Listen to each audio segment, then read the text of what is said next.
Sumayong buntag guys. So, galing kami sa palengke ni Princess. Nagbili kami ng bigas, 5 kilong bigas. Tapos tinapay. So, yan, may bawas na yung tinapay guys. Kaya kinainan ko. Meron pa yung isang tinapay. Kinainan namin ni Princess. Yung pineapple pie. Nagbili ako ng karning baboy kaya mag-adobo ako. Ng baboy. Plano ko kasi guys, magluto ako ng munggo. Naisip ko, baka ako lang yung uubos ng munggo kasi Princess hindi mahilig ng munggo. So, ito na lang binili ko. Baboy na lang.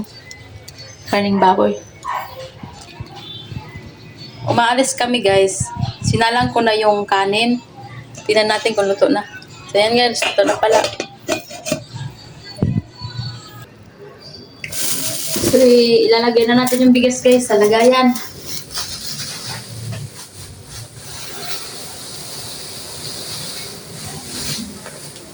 Limang kilo lang to guys.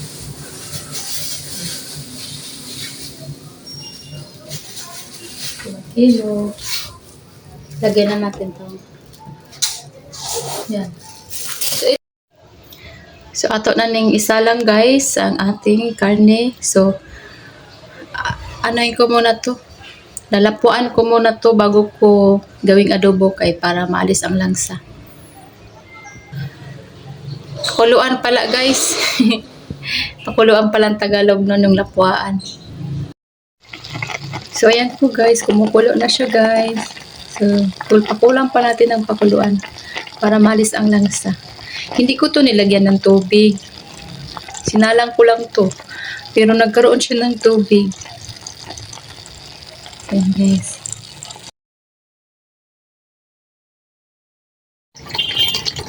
Hi guys! Kakatapos ko lang magluto ng adobong baboy. So, maglaban na naman tayo guys.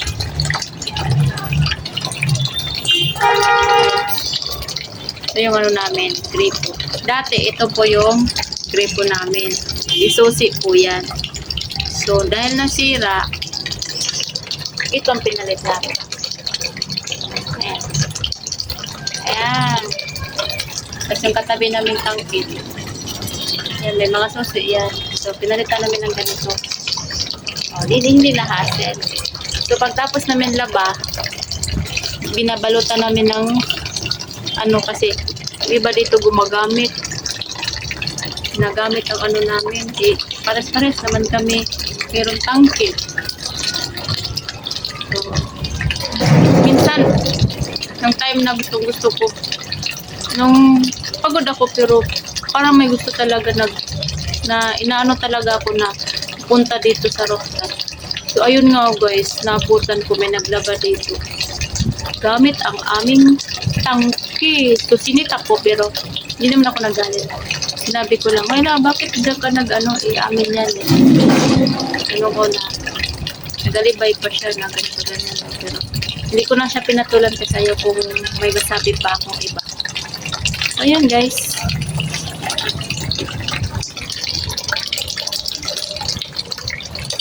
Kunti lang naman labahan ko. Okay, naklaban na si Princess nung nakaraan araw.